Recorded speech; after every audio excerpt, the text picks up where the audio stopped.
Falou, boa noite. Boa noite. Boa noite. Dá pra ver aí? Tá, tá dando pra ver sim. Beleza. Você já tem base de programação alguma coisa ou só tá aqui quem não entendeu nada que o Maurício passou? Eu tenho uma base. Uhum. É, minha primeira experiência é agora na FATEC. Beleza. Então eu vou partir do zero mesmo. Boa. Fiz uma listinha aqui, pelo que eu entendi, né, mais ou menos o que o Maurício passou, e no final eu vou resolver esses dois exercícios aqui que falaram que ele mandou estudar para a prova. Então, começar com computador. Então, tipo, antes de programar, a gente tem que entender o que é um computador, né, o que ele faz. E o computador ele nada mais é, pessoal, do que uma máquina que faz conta. Tudo que ele resolve com uma coisa chamada lógica binária, ou verdadeiro e falso, que se resume em 1 e 0. Deixa eu aumentar isso aqui que está pequenininho. Então o computador ele só opera com essas duas coisas aqui. Ele só entende 1 e 0, que é o verdadeiro ou falso. É que nem você pegar o interruptor, né, de uma luz, desligar e ligar. 1, 0, verdadeiro ou falso. Então o computador, tudo que ele faz, absolutamente tudo é baseado nisso aqui, no binário. São várias combinações de 0 e 1 que ele faz e cálculo matemático em cima disso para estar funcionando. Mas qual é a funcionalidade, né, a abstração do computador? Ele tem duas coisas. Só aumenta, como é que aumenta isso aqui? Vai ficar pequeno. Ele tem entrada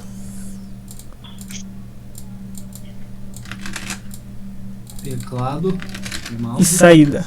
Isso, esses são os periféricos. Mas como o computador opera? Ele tem entrada, processamento e saída. Então essa é a função de qualquer computador. Não precisa ser, por exemplo, o computador que a gente usa. Qualquer conceito de computador, desde lá de antigamente, na máquina de Turing, durante a Segunda Guerra Mundial, o conceito era entrar com dados, a gente processava os dados e tinha uma saída, que normalmente é a informação. Qual a diferença de dado e informação? O dado, ele são várias coisas, por exemplo, seu CPF, seu nome, sua data de nascimento. E o que é a informação? A informação, ela é vários dados em um contexto. Então, os dados seria esse verde aqui. Deixa eu pintar o fundo.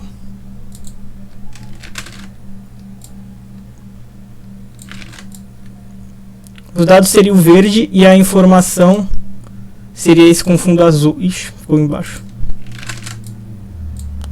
Então, essa é a diferença. Dado, informação. E é isso que o computador faz. A gente dá dados para ele, ele processa, faz cálculos, faz decisões, essas coisas, e ele nos retorna uma saída com a informação. Então, e o que a gente faz com, por exemplo, o Python, né, uma linguagem de programação?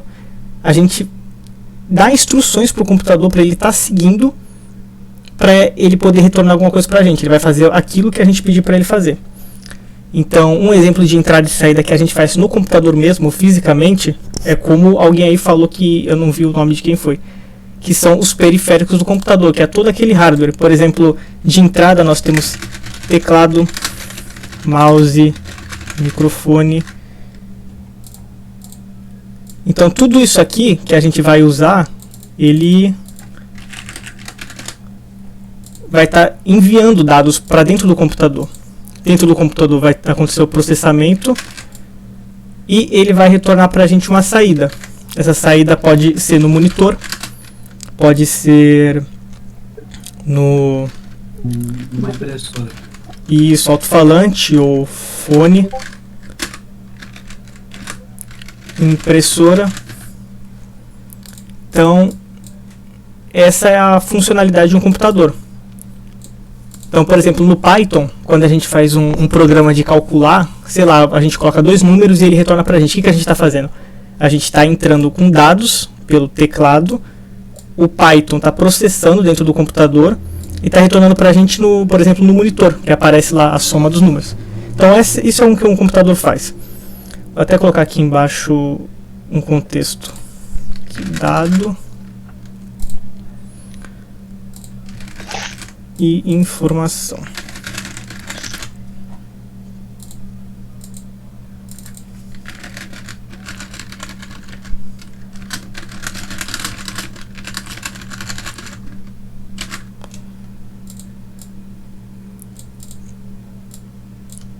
Então, computação, basicamente, se a gente abstrair o que é um computador, o que ele faz é basicamente isso. Até aí, alguém tem alguma dúvida, não entendeu alguma coisa? Tá tranquilo pra mim até agora. Tá tranquilo. Beleza, vou presumir que todo mundo entendeu. Então, já matamos esse primeiro, já matamos o segundo, e agora a gente vai começar a explicar variáveis e tipos. Aqui para baixo. Então, o que acontece? O computador, ele tem 3 coisas principais, dá para colocar aí, que é, vou escrever aqui do lado. A primeira coisa é processador, que é onde faz as contas. Temos a memória RAM. O que é RAM? Random Access Memory. Por quê? Por que memória de acesso randômico, né, aleatório? A memória RAM, ela serve como uma memória temporária do computador. Dá pra gente dividir assim. Você, né, nós temos basicamente 2 tipos de memória também. Tem aquela coisa do dia a dia, né, que a gente vai guardando ao longo do dia, por exemplo, qual a cor da camisa que você está vestindo agora, essas coisas, mas essas coisas você não vai lembrar daqui, sei lá, 1 ano, 1 mês, você já vai ter esquecido. É uma memória que é fácil para você lembrar e ela só é importante naquele momento. Mas agora, coisas como um aniversário que você teve, uma festa muito marcante que você foi, essas coisas, são memórias que você às vezes até demora um pouco para lembrar, mas você não vai esquecer. Vai ficar lá e você vai lembrar em 10 anos, 15 anos. São memórias de longo prazo. Então o computador opera assim. Então a memória RAM, ela serve para guardar dados temporários. Acesso rápido. Depois que você desliga o computador, a memória RAM é limpa, porque esse é a única função dela. Processador,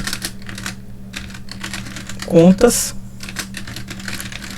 matemáticas, até porque tudo no computador ele ocorre por meio de conta matemática. E nós temos a memória ROM, que eu não lembro o que significa, mas a função dela é uma memória de ser apenas lido, read only memory. Isso, valeu, cara. Read only memory. Então é a memória de apenas leitura. Não é só leitura, porque nós gravamos coisas nela também. Que, por exemplo, o disco, o HD, SSD é memória ROM. Me corrija se eu estiver errado, porque pelo que eu sei de hardware é isso, eu não manjo muito de hardware. Mas Não, tá correto? é porque ele pega. É porque, tipo, o HD eu não lembro direito, mas é que RAM, ele pega o dado, ele pega aleatoriamente, então ele coloca em algum espaço ali da memória RAM. Isso. O HD não, eu acho que tipo, eles ficam enfileirados. Não, sim. Essa forma de gravar. É que minha dúvida era por causa do nome, de apenas leitura, mas por exemplo, a gente não só lê, a gente grava também coisa. Não, HD não é ROM. Não é ROM? Não. Então eu vou trocar esse nome. Deixar só memória. Tem, assim, memória ROM, Armazenamento. dá pra você colocar coisa nela, obviamente, porque, né, tem que armazenar algo antes de você poder ler essa coisa. Mas que eu lembre, tipo, ROM ROM ele não foi feito para você colocar coisa dentro, não foi feito para você salvar algo dentro da ROM, entendeu? Ah, sim. É só para você ler ali uma memória essencial. Aí, ó. É o que a minha heurística. É o que eu Não, tá certo. CD, DVD tá certo, eu confundi. Valeu, cara. Eu confundi a ROM com armazenamento. Eu achava que ROM e armazenamento era a mesma coisa. Vou deixar só armazenamento então. Que seria no caso de HD, disco, SSD, etc. Vou colocar pendrive também. Então, essa é a diferença que eu queria trazer. O problema era o nome. Bom, então, o que a gente tem no armazenamento? O armazenamento, ele é como aquela parte do cérebro que a gente lembra de coisas assim mais antigas. Então, serve para tá guardando dados de forma permanente. Então, ele tem, por isso, um acesso mais lento. Porque ele vai estar guardando dados e toda a forma técnica que funciona para estar guardando e lendo os dados, ela é diferente da RAM. Por isso que ele é mais lento. Mas essa é a diferença entre eles. A memória RAM serve para estar fazendo todo o trabalho, por exemplo, de variáveis, né? Quando a gente for mexer no Python, na hora de colocar valor dentro de variável, quem faz é a RAM. Mas é que vocês não vão ver agora, mas lá no final com o Maurício, provavelmente ele vai passar como mexer em arquivo. E aí, com manipulação de arquivos com Python, vocês vão estar já mexendo no armazenamento, que é essa outra parte. Então, vou deixar aqui em cima no cantinho. Deixa eu ver, deixar aqui. Então, vamos ver variável. Então, nós temos alguns tipos de variáveis. O Maurício, eu acho que ele não falou isso. Mas memória RAM do computador, ela funciona de uma forma assim bem mais simplificada. É como se a gente tivesse uma divisória. Deixa eu colocar aqui um monte de hashtag.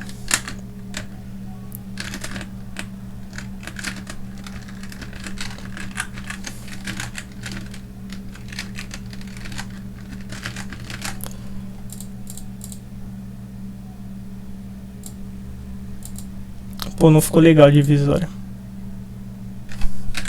Vou fazer manualmente aqui rapidinho.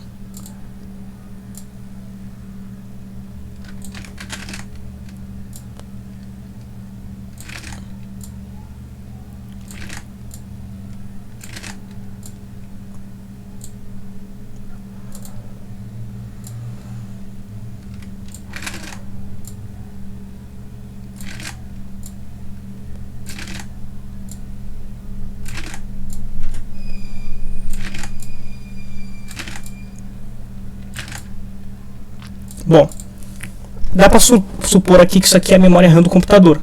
Então o que ele faz com um dado? Ele não vai colocar os dados assim, bonitinho um do lado do outro. Por quê? Porque, como o nome diz, é memória de acesso randômico. Então ele faz da forma mais rápida que tiver. Que seria o quê? Por exemplo, ele joga um dado aqui, aí se ele vai salvar outro dado, ele já joga lá embaixo. Se ele vai salvar outro dado, já joga aqui. Então ele faz essa parte meio maluca, ele vai jogando em vários lugares. Mas o que a gente precisa saber disso? A gente precisa saber que o computador, né, a maioria das linguagens de programação, elas têm uma coisa chamada tipo de dado. E o tipo de dado, ele funciona como se fosse por exemplo, uma marca de sapato. Então, supormos que nessa coluna aqui são tênis da Nike. Nessa outra aqui, Adidas. E nessa terceira, acho que é Olympus o nome, alguma coisa assim. Eu só conheço essas três marcas. Então, o que acontece? Se a gente tiver, supomos que esse dado aqui, essa bolinha, seja um tênis da Adidas. Onde a gente tem que guardar? Na coluna, né, da Adidas. Então a gente poderia colocar em qualquer lugar aqui. A gente não poderia estar colocando, por exemplo, uma da Adidas na Nike, porque daria um erro, né? É como se você fosse guardar um sapato da Adidas numa caixa da Nike. Você sendo, por exemplo, vendedor de uma loja, uma coisa assim. Não pode acontecer isso. Então, isso seria os tipos, né? Então, como é que fica isso na prática mesmo? Na prática, nós teríamos números inteiros, chamados booleanos, que são valores de verdadeiro ou falso, são os binários, né? Booleanos. E temos os decimais, que são escritos em float. Eu vou escrever aqui em cima deles o nome deles real.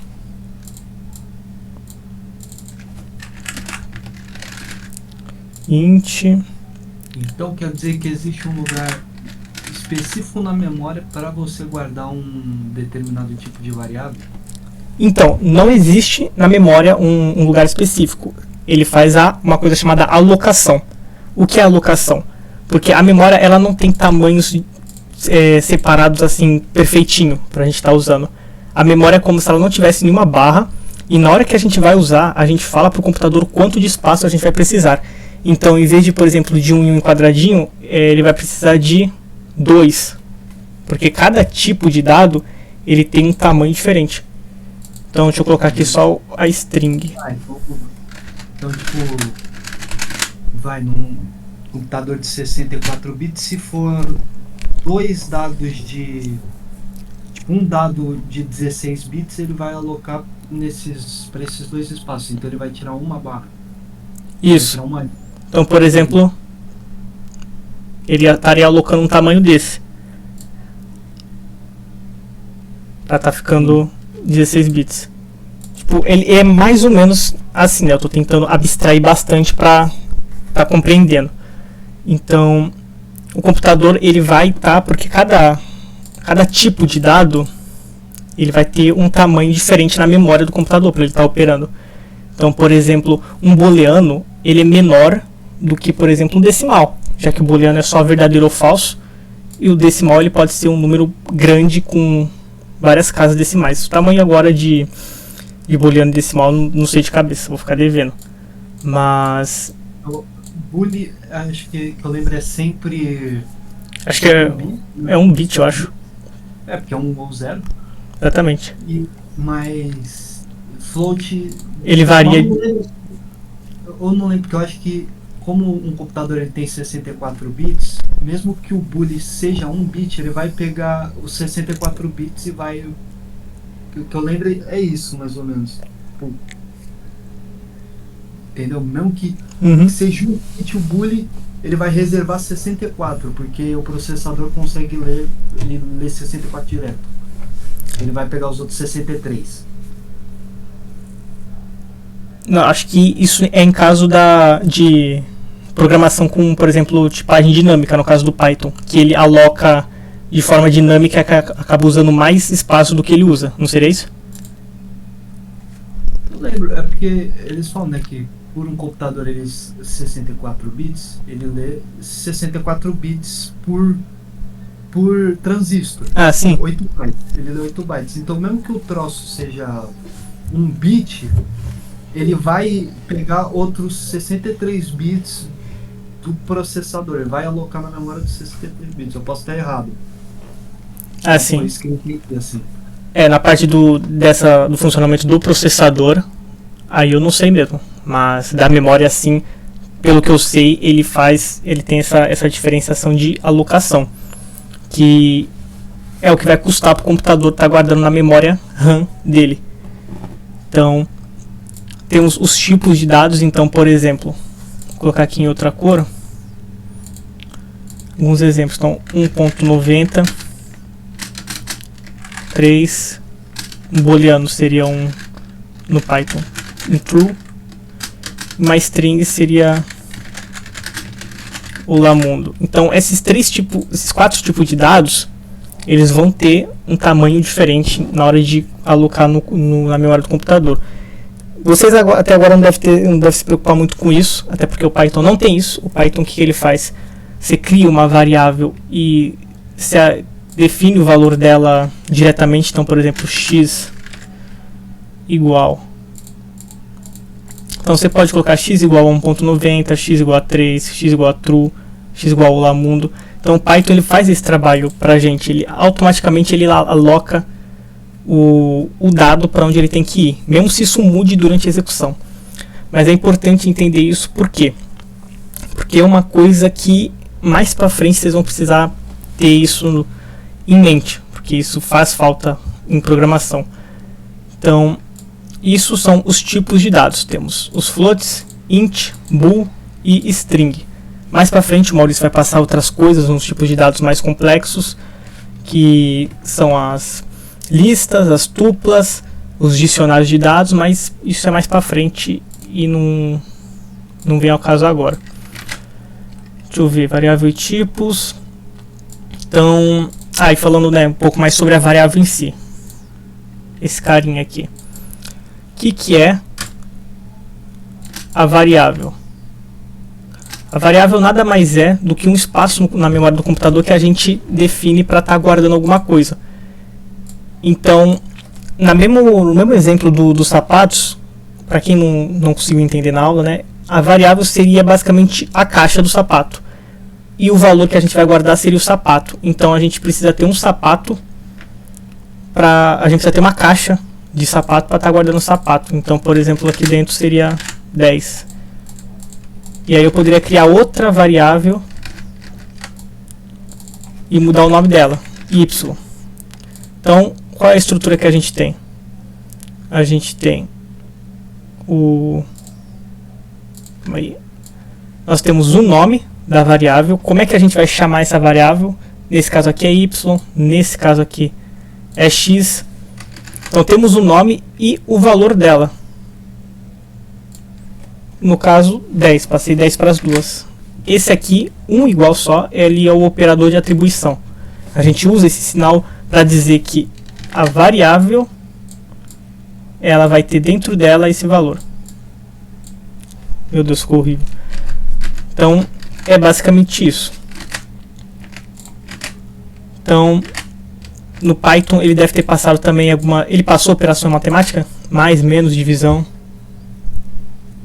Eu acho que não. Não? Ele Então só passou AND e OR. Não, ele passou sim, mas não multiplicação e divisão. Só soma soma e subtração? e AND e OR. Beleza. Passou asterisco, né? Não lembro, na verdade. Asterisco ele passou? Passou asterisco, então. Eu acho que na última aula ele passou divisão e multiplicação. Então, Só que ele não se aprofundou nisso muito. Antes do if else eu vou colocar aqui operador lógico e relacional. São esses AND e ORs.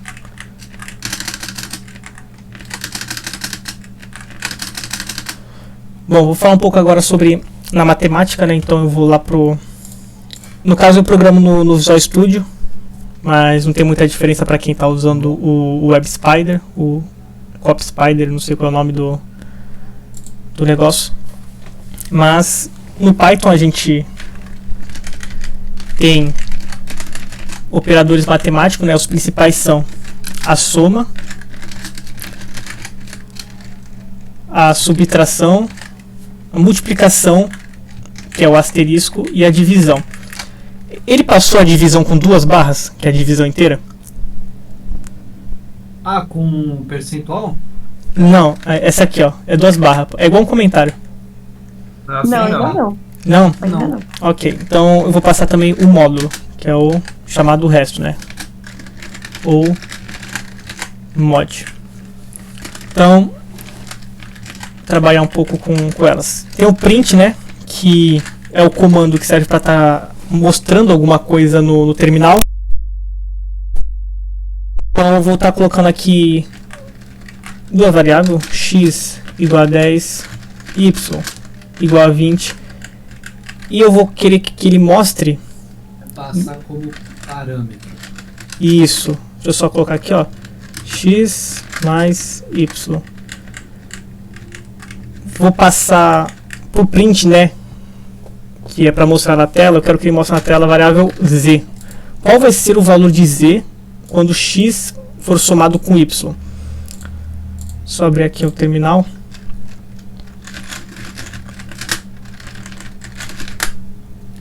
que ele mostrou aqui? 30. Então, operação de soma, a gente pode fazer subtração, menos 10. Multiplicação, 200. E divisão, 0,5. Então, temos também esse quinto aqui, que é o resto. Qual é o objetivo do resto? Quando a gente faz uma divisão, tem o valor final e tem aquele resto, quando a gente faz aquela divisão na mão, sabe? Que às vezes sobra 0 ou 1. Então, o resto, né, o módulo, ele retorna pra gente esse resto da divisão. Ele é muito utilizado para estar verificando se um número é ímpar ou par. Então, vou colocar aqui para ver no que dá. Então, o resto da divisão é 10. Então, por exemplo, a gente pode verificar se um número é ímpar fazendo. Agora entra a parte do operador lógico relacional.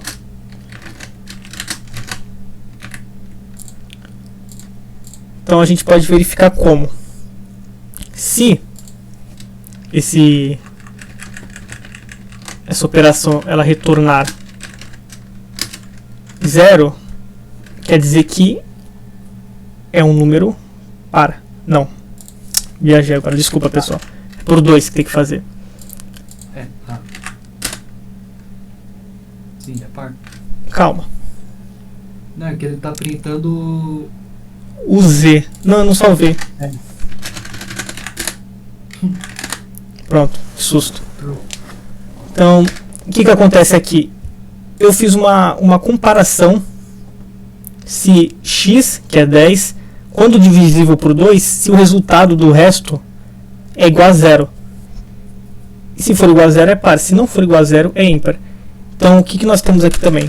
Nós temos operadores relacionais. Pô, legal, hein? Vou pegar. Então, o que acontece? Temos o igual igual, que ele serve para estar verificando se dois valores são iguais. Então, lembre-se, um igual. Vou colocar aqui, um igual. A atribuição serve para estar colocando um valor dentro de uma variável. 2 igual serve para você estar verificando se dois valores são iguais. Aí nós temos essa exclamação e o igual, para verificar se um valor é diferente. Temos o sinal de maior, menor, maior igual e menor igual. Então, o que acontece quando a gente faz isso? Nós temos que fazer, por exemplo, x, aí a gente coloca um condicional, condicional y, e isso aqui vai retornar para a gente um valor que é ou true ou false. Isso é o que um operador relacional faz. No caso é relacional, eu falei condicional e... Pera aí.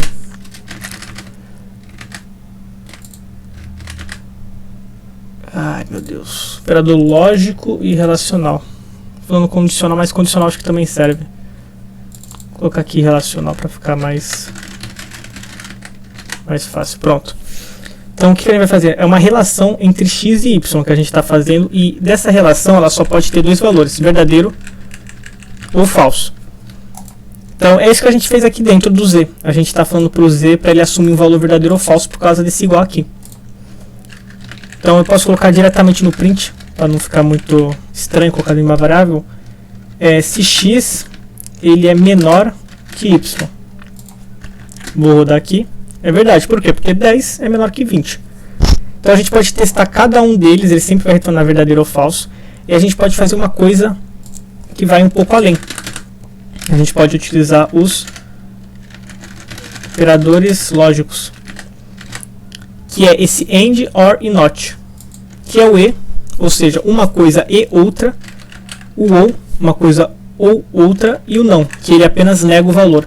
Então, por exemplo, aqui, vou colocar aqui do lado, true e true, ele vai dar true. Por quê? Uma coisa, cada um tem sua forma de trabalhar, né? Cada um tem sua tabela da verdade. O E, ele precisa que os dois valores que sejam dados para ele está comparando sejam verdade. Então, qualquer situação onde não tenha 2 true, ele vai dar falso. Então, qualquer outra... Eu posso dar... Desculpa atrapalhar, mas... Diga. O povo... Não, é que... Assim... Pro pessoal aí, vocês entendem que... Pô, pior que eu esqueci agora. Calma aí. Acho que eu vou fazer uma tabela da verdade. Vocês entenderam o porquê, uma maneira prática do porquê que verdadeiro com verdadeiro dá verdadeiro, né? E verdadeiro. Alguém entendeu?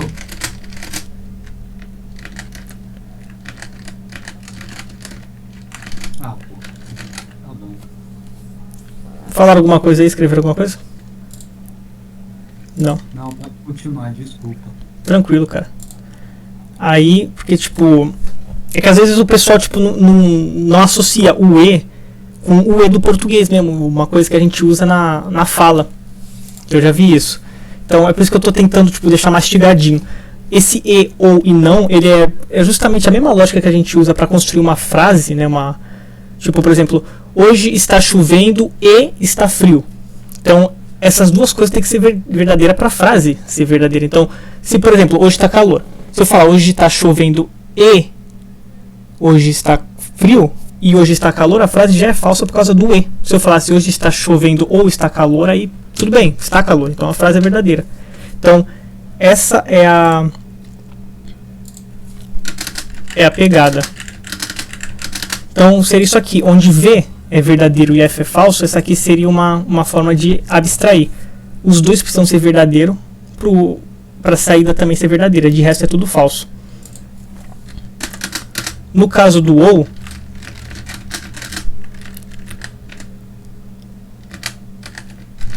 adoro IA. O ou, assim como na fala mesmo, a gente, das duas condições, se apenas uma for verdade, é o suficiente para ser dado como verdade. Então essa aqui seria a tabela da verdade, né, que chamamos, do ou, onde somente se as duas forem falsas, ele vai retornar falso. De nada aí. E o not, ele não é uma comparação entre dois valores. A única função dele é negar. Então ele funciona com um valor só. Ele vai pegar um valor verdadeiro ou falso e vai negar ele. Então se eu der verdadeiro para ele vai me retornar falso. Se eu der falso, ele retorna verdadeiro. Ele apenas é do contra, ele só vai negar o negócio. Então é assim que a gente vai usar. Então, por exemplo, isso aqui a gente já sabe que dá true. Então eu posso vir aqui e colocar AND. Ele já deu um bagulho aqui, caraca, que chato. Então, se x for menor que y, o que é verdade, e x for diferente que y, que também é verdade, ele vai retornar o true ou false. Retornou true. Então, se eu colocasse aqui igual, ele já ia retornar false. Então, é com esses itens aqui de operador lógico que serve para a gente estar concatenando, né, para a gente estar juntando operadores relacionais. Então a gente pode fazer uma comparação com vários relacionais, juntar eles com os lógicos para estar fazendo uma coisa bem complexa. Essa é a principal utilidade dele. Então, ficou alguma dúvida até agora sobre alguma coisa? Tá tranquilo. Tranquilo? Todo mundo entendeu? Eu volto, não tem problema. Tá entendido, sim. Acho que eu consegui entender. Beleza, então acho que é o último assunto, if, else e elif. Então beleza, a gente já sabe como fazer o computador entender alguma coisa que a gente quer, porque com os operadores relacionais, que são esses aqui em cima, e os lógicos, que são esses aqui embaixo, a gente consegue fazer o computador entender alguma regra que a gente criar. Então, por exemplo, eu posso criar um ar-condicionado que, se a temperatura estiver abaixo de 25 graus, ele desliga, para não ficar muito frio. Ou se estiver acima de 20 graus, ele liga sozinho, para estar abaixando. Mas como é que a gente vai fazer o computador trabalhar em cima disso, né? Porque quando a gente vai programando, a gente vai colocando uma coisa embaixo da outra. E isso é como se fosse uma leitura, né, de uma regra. Como é que a gente faz o computador, ele... como é que se diz? se bifurcar, basicamente. Como é que a gente faz o computador tomar rumos diferentes? Fazer uma coisa diferente do que escrever assim, estilo cascata. A gente usa uma coisa chamada... Deixa eu dar uns enter aqui.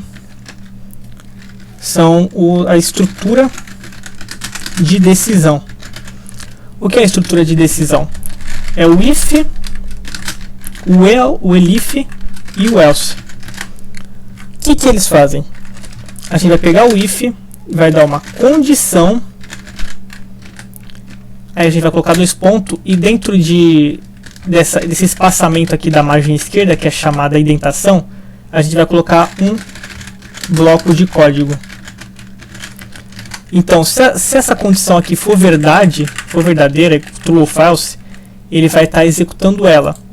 Se ela não for verdade, a gente pode colocar um else em um outro bloco de código. Só que o que acontece? Se eu quiser que tenha mais de uma verificação, a gente pode colocar um elif e o bloco de código. Então isso aqui, a gente cria uma estrutura de decisão que se inicia pelo if, não é obrigatório, mas pode terminar com else. A gente pode colocar vários ifs, só o if mesmo, sem o elif. Só que o que acontece? Se a gente colocar vários ifs para uma mesma condição, por mais que a primeira não seja verdade, por mais que a primeira seja verdade, ele vai executar as outras. Então como é que funciona isso? Então eu vou colocar aqui um print if, deixa eu criar umas variáveis antes, x igual a 10 e y igual a 5. Então, se x for menor que y, vou usar isso aqui mesmo. Então, o que o código está fazendo para nós? Ele vai verificar x, ele é menor que 5, 10 é menor que 5? Não. Então, até rodar aqui para mostrar. Vai verificar, x é menor que 5?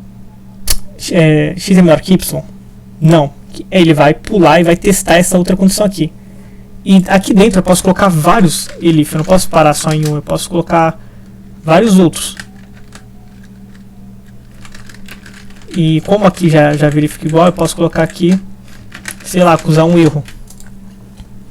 Então, x é menor que y, ou x é maior que y, ou x é igual a y. E se nenhuma, o que o else faz? Se nenhuma dessas condições aqui forem verdadeiras, se nenhuma dessas condições forem atendidas, ele vai executar o else. Então o else ele serve justamente para estar basicamente, se tudo antes deu errado, executa isso aqui. Essa é a função do else. Então eu acho que se eu colocar aqui uma string do lugar, se ele não der erro, ele deu erro, porque ele não consegue comparar. Então esse else aqui ele nunca seria comparado, nunca seria executado, porque a comparação é só feita em números. Qualquer outra gambiarra que eu tentar fazer não vai funcionar. Mas isso aqui é uma estrutura de condição, que é o if, elif e o else. Então eu poderia estar fazendo, em vez de elif, colocar só o if. Por que isso aqui é perigoso? Porque você quebra a estrutura. Esse if aqui, ele vai estar sozinho, esse aqui também. Só que esse aqui, o else vai funcionar só para esse último if. O else não funciona para os outros dois. Então, em casos específicos que você... Por exemplo, se a condição for verdadeira aqui, ele não vai executar as outras. Se você usar só if, como estava antes, se a condição for verdadeira aqui, aqui e aqui, ele vai executar as três. Ou se for verdadeira só nas duas primeiras e na última for falsa, ele vai executar as duas primeiras, que são essas aqui, e vai executar o else também. Por isso que tem o elif, ele serve para ser um intermediário entre o if e o else. Deixa eu pensar aqui em algum exemplo. Já sei. Eu vou colocar um valor fixo. Então, x é maior que 10, x é maior que 20, x é igual a 100. O que acontece aqui se eu colocar x igual a 99? O que vocês acham que acontece? Fala pra mim. Só... é igual a 99? Isso, eu vou até mudar o print. Vou colocar 1, 2, 3. Eu acho que vai dar erro, não é? O que você acha que acontece? Nesse caso.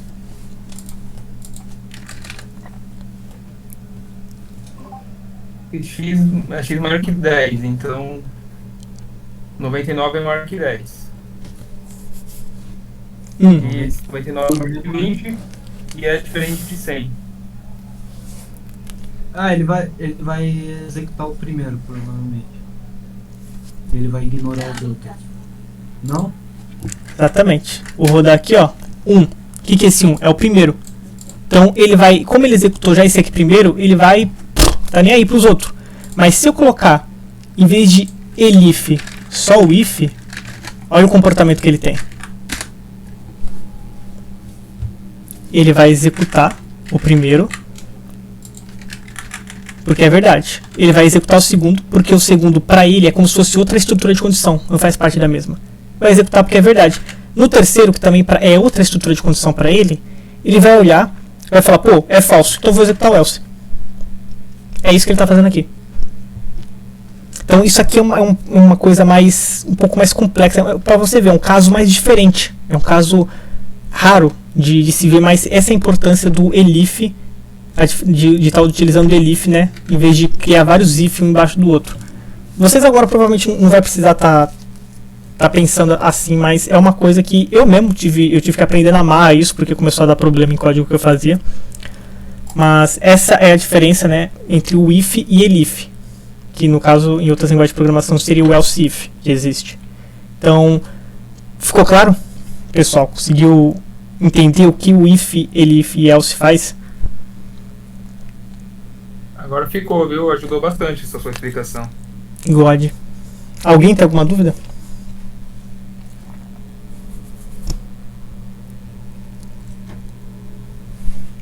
Bom, Você toparia falar também de while? ele passou o while? Passou sexta. Passou, então vou falar aqui, mano. O que o while é? Ó, vou colocar aqui embaixo. While ele é chamado de estrutura de repetição ou laço. Então o que é uma estrutura de repetição? Ele é como se fosse um if, só que em vez de ele executar só uma vez, ele vai executar aquele bloco de código que a gente der enquanto a condição for verdadeira. Então while, condição, bloco de código. Essa aqui é a estrutura. O if, se a condição for verdadeira, ele executa o bloco de código. O while, ele vai entrar, vai verificar que é verdadeiro, executa. Quando terminar de executar, por exemplo, vamos supor que são mais de uma linha. São 3 linhas. Vai executar essa, vai executar essa, vai executar essa. Ele vai voltar aqui para cima e vai verificar. É verdadeiro ainda? Se for, vai executar de novo. Essa, essa, essa. E isso até que isso aqui seja falso. E se não for nunca falso? Então ele vai executar para sempre. É isso que acontece, por exemplo, se a gente vem aqui, colocar while true, print olá mundo. Se eu chegar aqui e executar, ele nunca mais vai parar de rodar. Eu vou ter que dar Ctrl C no meu terminal para forçar ele parar de rodar. Então, O rodar ele até roda, mas ele vai parar quando acabar a memória do computador. Provavelmente. Mas tipo, se a gente for analisar em código, né, em algoritmo, esse algoritmo ele é eterno, ele não tem como parar. Mas na prática ele acaba mesmo, na hora que o teu computador ele estoura a memória. Então, o que nós podemos fazer aqui? A gente pode fazer variáveis. Então, por exemplo, x vale 0. A gente vem aqui na condição e a gente fala que ele vai executar esse bloco de código enquanto x for menor que 10. E aqui a gente coloca, ó, x é igual x mais 1. O que a gente pode fazer? Tem uma outra forma de escrever isso aqui, que é assim, ó, x mais igual a 1. Não sei se ele mostrou essa forma de incrementar. Essas duas coisas aqui são iguais, tá? Vou deixar aqui hashtag do lado. Mas eu vou escrever dessa forma porque é uma forma mais fácil de entender. Essa aqui é uma forma mais fácil de escrever. O que a gente está fazendo aqui? X vale 0, é menor que 10, ok. Ele vai printar. Eu vou colocar para ele printar o x. Vai printar o x. E depois que ele printar o x, ele vai acrescentar 1 no valor de x. Então, em vez de 0, vai valer 1. E vai executar de novo. Vai fazer isso até que x passe o valor da condição aqui. Que no caso, se x chegar a 10, ele não vai mais executar. Então, vai de 0 a 9. Se eu colocasse aqui menor ou igual, ele ia até 10. Por quê? Porque x chegou a 10, porém ele vai falar, ok, x pode ser menor ou igual a 10, então tá valendo. Ele vai executar mais uma vez, x vai valer 11 e ele vai parar. Então é assim que funciona o while. Ele é um if que vai executar enquanto a condição for verdadeira. Aí depois que a condição do while for falsa, ele continua a executar tudo que tem embaixo no código. Então, se eu colocasse aqui um print, acabou, e aqui eu colocasse while true, olha, ele até já acusa aqui, ó, que esse trecho de código é inacessível. Ó, ele vai executar infinitamente, vai mostrar os números. Aí meu computador está fazendo barulho também. Ele vai executar infinitamente e ele nunca vai chegar nesse print aqui. Por quê? Porque o while ele só passa, né, a executar essa próxima instrução, né? Ele só para de executar o bloco de código quando for falso aqui em cima. Então o while ele vai executar e quando ele terminar de executar, quando com isso aqui sendo falso, ele vai continuar executando o resto do programa. Esse é o funcionamento do while. Show? Deixa eu falar, o professor ele fez uma tabuada usando o while, você pode fazer também? Eu faço. Beleza. Aí ele passou input também, né? Eu já ia esquecendo. Tem que mostrar input. Vou deixar aqui. Vou fazer o while com o input. Então, o que a gente vai... Deixa eu apagar daqui. A gente vai pegar um valor x, colocar n de número.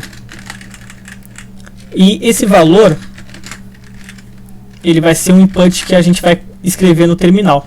Então, insira um valor. O que esse input aqui faz? A gente vai dar um texto para ele, que ele vai jogar no terminal, e ele vai ficar esperando a gente escrever alguma coisa. Ó, tá aqui esperando, então eu vou colocar 10. Não vai acontecer nada, porque eu não falei nem para printar, mas esse é o funcionamento do input. Então, depois que ele fizer o input, eu vou criar uma variável chamada contador, valendo 1. E enquanto o contador for menor ou igual a 10, ele... Oxi. Licença. Fala aí. Ele colocou o int ali no N? Então, é isso que eu vou mostrar. Vou mostrar isso já. Então eu vou colocar aqui print n, vírgula. Vou colocar aqui um x da multiplicaçãozinha, contador, e aqui eu vou estar colocando, vou até colocar aqui resultado e vou criar uma variávelzinha só para ficar simples de entender. Então, vou rodar aqui e colocar 10. Pô, ele funcionou, não era para funcionar, calma aí. Eu esqueci de colocar mais igual a 1. Contador mais igual a 1. Eu esperava que fosse dar erro, por causa do input. O que o input faz? Ó, vocês estão vendo aqui no VS Code que tem essa setinha e esse str. Esse str, não sei se dá pra ver, acho que dá pra ver na transmissão, não dá? Dá. Assim. Então, esse str é a abreviação de string. Então, o que acontece? O input, tudo que a gente escreve para ele, ele vai retornar uma string para a gente, mesmo se a gente escreva número. E eu esperava que fosse dar erro para mim poder estar explicando isso, mas infelizmente funcionou. O que acontece? Tudo que a gente escreve por teclado no input, ele vai retornar para a gente uma string. Só que a gente quer trabalhar com número. Então, o que a gente tem que fazer? A gente tem que chamar uma função chamada int, que é isso aqui, e coloca o input dentro dela. Por quê? Porque o que a gente escrever aqui vai cair dentro desse int, e esse int ele vai transformar em um número inteiro. Então, se eu rodar isso aqui, ele vai funcionar do mesmo jeito, mas se eu colocar um texto, ele já vai dar um erro, porque ele não consegue transformar um S, que é uma letra, em um número. Eu acho que uma forma de ver isso, vou colocar aqui antes, texto igual input, insira um texto, uma letra, um número, já sei um número, e ele vai printar para mim se esse número ele é igual a 0. Vamos ver se vai funcionar. Se isso aqui funcionar é muito triste. Ó, insira um número, vou colocar 0. False. Por quê? Ó, eu coloquei 0, eu coloquei para ele printar se o 0 que eu escrevi é igual ao 0 numérico, e ele deu false. Por quê? Porque o 0 que eu escrevi ele está sendo tratado como texto.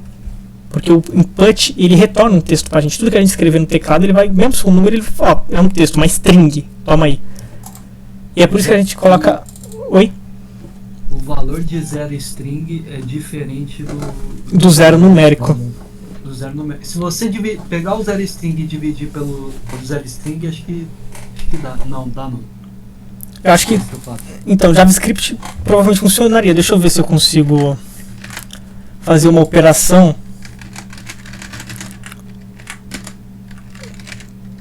10 não, pô, 10 mais 0 também é difícil também.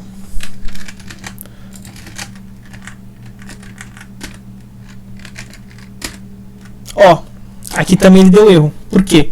Ele está tentando somar o 10, que é um texto, é uma string, com esse 1 aqui. E não está conseguindo. Por quê? Não pode concatenar uma string com um int. Eu acredito que seja isso.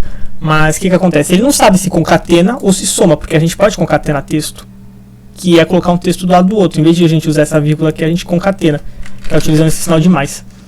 Mas também dá para usar a vírgula no caso do print. Então é isso que acontece. É por isso que a gente tem que utilizar um tratamento do tipo... Cadê? Lá do tipo que eu estava falando antes. É por isso que eu passei esses tipos aqui pra gente saber trabalhar com os valores que a gente vai receber. Então, vou dar um clear para limpar. Insiro um valor, colocar 10. E tá aqui a tabuada do 10. O que ele está fazendo? Ele está verificando, né, o contador até que seja o número 10. E nessa brincadeira ele faz o número que a gente deu vezes o número do contador. E o número do contador ele soma mais 1 a cada laço, cada repetição, mas ele também mostra no terminal. Então é isso aqui que ele está fazendo. Beleza? Alguma dúvida?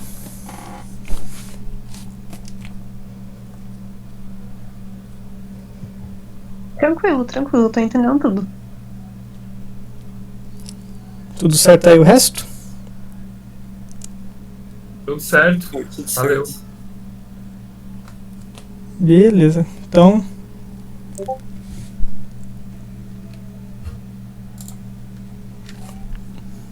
Lá, isso aí. Então, isso aqui já é outra coisa. Isso aqui é a tabela ASCII. A tabela ASCII, ela tem os valores numéricos para estar colocando cada caractere do teclado. É interessante isso aqui. Isso aqui é muito legal, mas não é aquele caso ali que eu estava falando de, por exemplo, o número 0 comparar com o número 0 de números inteiros para conta. Aí, deixa eu pensar. Agora, falta mais alguma coisa que o Mal passou? É tipo, que nem o 0 na tabela ASCII é 48 em decimal. Então se tu comparar o 0 texto com o 48, ele pode dar true, não dá? Uma boa pergunta, cara. Deixa eu ver aqui, calma aí. Print 0. Eu acho que não. Mas é interessante, vou testar. Tá false.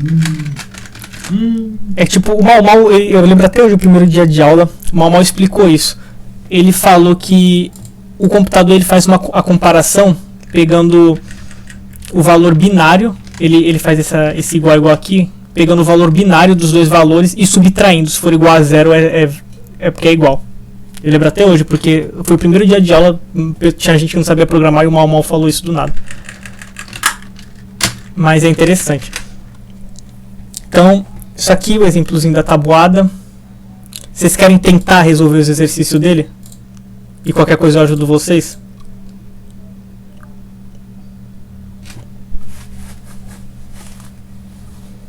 Quem quer? Pô, isso aqui é chato, hein, doido? Eu prefiro ver você fazendo do que fazer.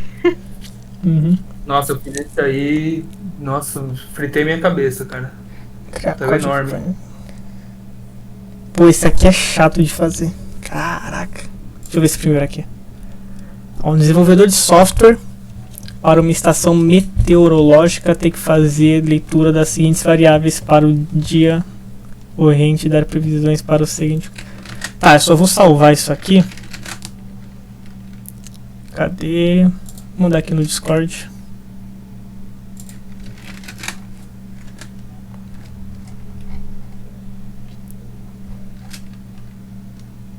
Que paia ficou, mas ok. Então, vamos fazer um software para estar vendo temperatura e umidade do ar. Então vamos vir aqui. Temperatura. Vou colocar igual a 0 só para inicializar. Umidade relativa do ar igual a 0. Então, quando a gente vai, uma coisa importante, quando a gente vai criar a variável, a gente não pode criar o nome da variável começando com uma letra, e a gente também não pode espaçar o nome dela. A gente pode, por exemplo, colocar esse underline, ou tá colocando o nome da variável com letra maiúscula para estar diferenciando. Então são essas umas regrinhas que tem. Então, condição: se a temperatura for maior ou igual a 28, então if temperatura maior ou igual a 28 e umidade relativa do ar maior ou igual a 50%. Olha, ele já não era para ele saber disso aí, mas ok. Pô, ele tá dando resposta. Então, 50, irá chover amanhã. Irá chover amanhã. Se não, amanhã o dia será sem chuvas. Print. Amanhã o dia será sem chuvas. Eu pode uma vez mostrar a previsão do tempo simulando algumas possibilidades. Fazer leitura das variáveis. Então, vou colocar aqui input. O que a gente tem que colocar? Como temperatura tem ponto, então float input, insira a temperatura. Ele vai fazer a mesma coisa na umidade do ar, só que com int. Como é porcentagem, não, porcentagem tem ponto, então é float também. Insira a porcentagem da umidade do ar. Vou rodar. Temperatura. Vou colocar 29. Umidade relativa do ar 49. Amanhã vai ser sem chuvas. Por quê? Ok, temperatura está maior do que 28, mas umidade está abaixo de 50. Então ele não vai, mas se eu viesse aqui, colocasse 30, 75, irá chover amanhã.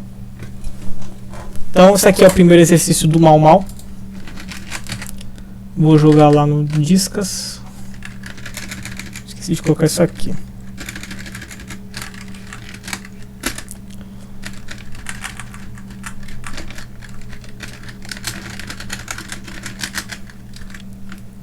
É 8.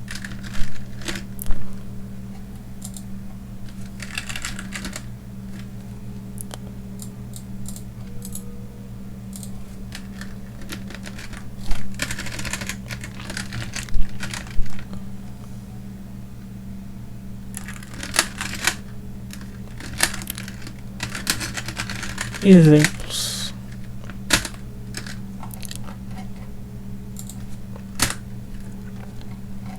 Beleza, e agora só vai faltar esse exercício chato aqui. Arroz, feijão, tá. Vou fazer aqui pelo bloco de notas só pra mim não ficar tendo que trocar a tela toda hora.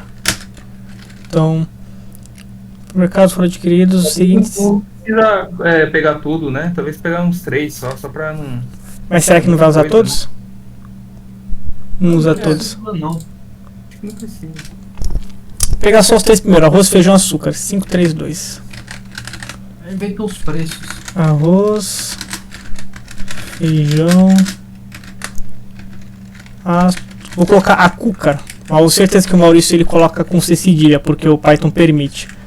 Só que uma coisa interessante que a gente tem que ter em mente é que a linguagem de programação ela é escrita, né? A gente escreve em língua inglesa. Então não tem cedilha, não tem acentuação. No Python dá pra colocar, só que o correto é a gente acostumar a escrever sem esses caracteres especiais. Então eu vou colocar açúcar como costume. Então, criar código Python para inserir o preço por unidade de cada item de compra e depois mostrar, tá. Então a gente tem que colocar um preço para eles. Então o que eu vou fazer? Eu vou criar outras variáveis. Preco, underline, arroz. Vou inicializar com 0. Eu posso colocar o input aqui direto, colocar float. Input. Preço do arroz.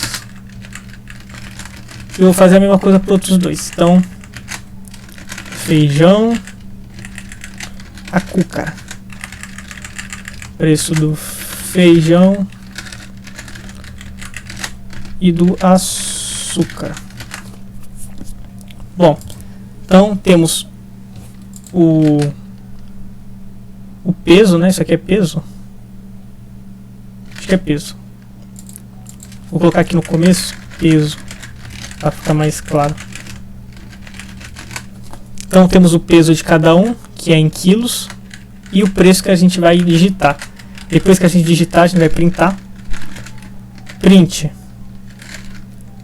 do preço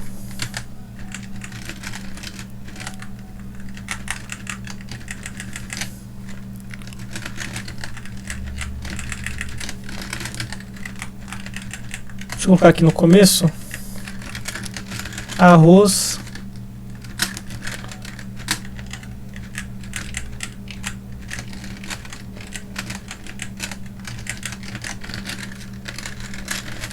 açúcar, feijão.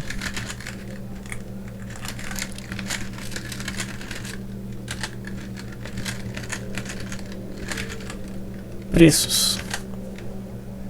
Então, vou rodar para ver como é que tá ficando. Preço do arroz, R$10, preço do feijão 20, do açúcar, sei lá, 10 também. Então, nossa tabelinha de preços, arroz, feijão, açúcar. Ok. Então, essa primeira parte do código está funcionando. Calcular o preço total de cada item em função das quantidades. Então, vamos agora calcular o preço total. Eu vou colocar mais um... Por quilo, né? Hã? Por quilo, né? Exatamente. Vou colocar aqui uma separação. Droga. Tá. Vou criar aqui mais variável em cima. Então, vou colocar um comentário. Total por quilo. Total arroz. Pô, eu vou dar enter para ganhar tempo. Vocês entendem, né, que o cálculo ele é a multiplicação do peso com o valor do produto, certo? Tentando só ganhar tempo. Então, print totais. Deixa eu copiar isso aqui. E aqui eu só vou alterar de preço para total. Vou rodar de novo. 10, 20, 10. E aqui fica o valor total. Então, calcular o preço total de cada item em função da quantidade e mostrá-lo no console. Calculamos o preço vezes o peso de cada um e mostramos no console. Calcular o preço total da compra e mostrá-los no console. Então a gente vai só somar. Seria isso. A compra não diz quanto a gente pegou. Seria os preços por unidade. Calcular o preço de cada item. Então a gente não... O usuário não insere o que ele vai comprar ou a quantidade. Então seria só um somatório de todos os itens, que é só baseado no preço. Teve alguém que fez esse exercício, né? Teve. Eu fiz. Você fez, seria isso então, né?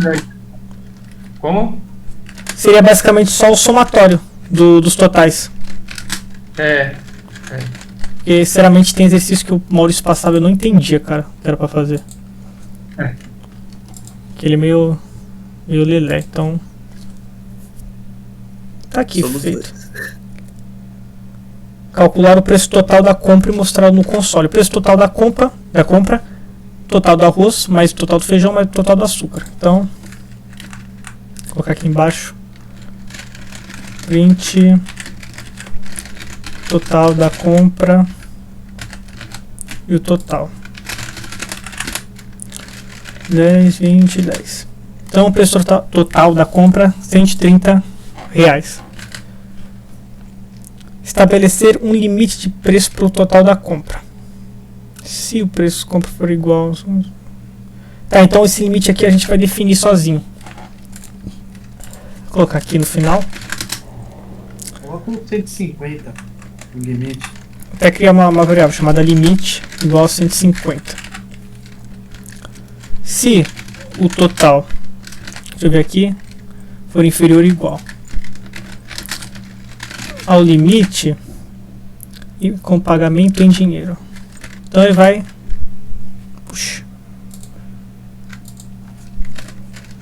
print pagamento em dinheiro. A compra for superior, tá, else. O que é esse else aqui? Só para deixar claro, o else ele seria qualquer condição que não fosse essa aqui. Então seria basicamente a mesma coisa que eu escrevi um if. Calma aí que eu meti o louco aqui. If total limite.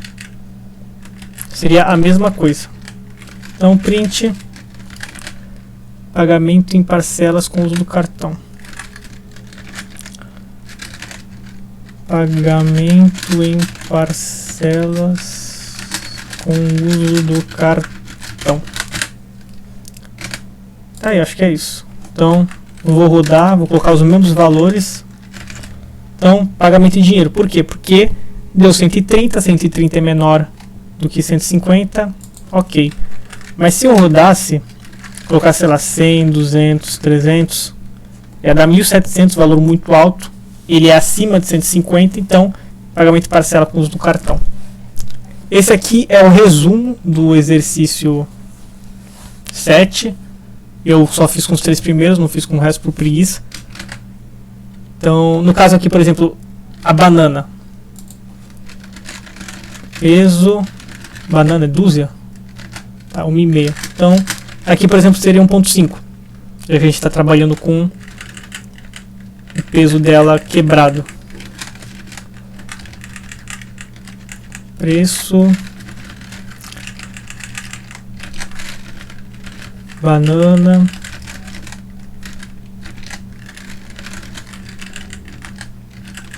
Deixa eu fazer uma pergunta. diga. Lá na pergunta tem uma parte que fala sobre pacote de bolacha, alguma coisa assim. Como que a gente colocaria no código? Pacote de bolacha. Nesse aqui.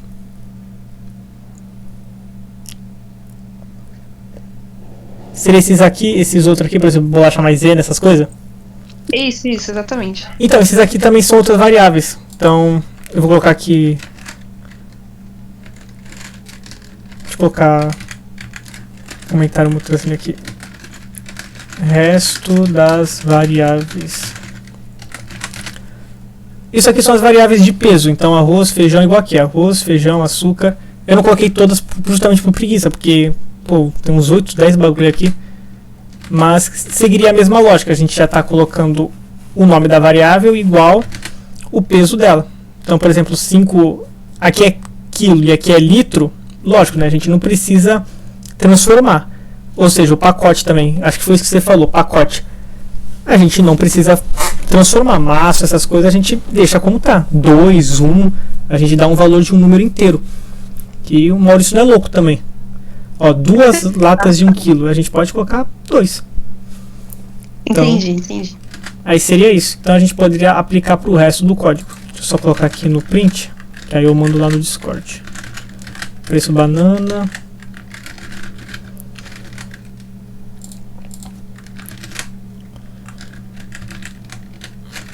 Total banana. Tá aí. Copiar, mandar no Discord.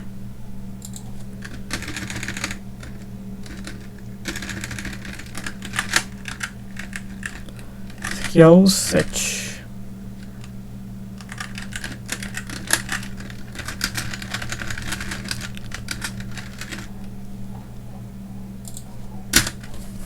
Bom, acho que é isso aí então. Ficou alguma dúvida?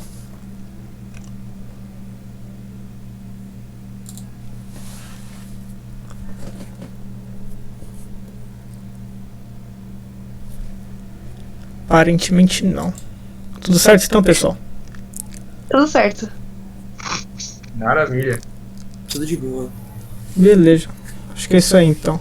Vou parar de gravar e eu vou subir isso aqui no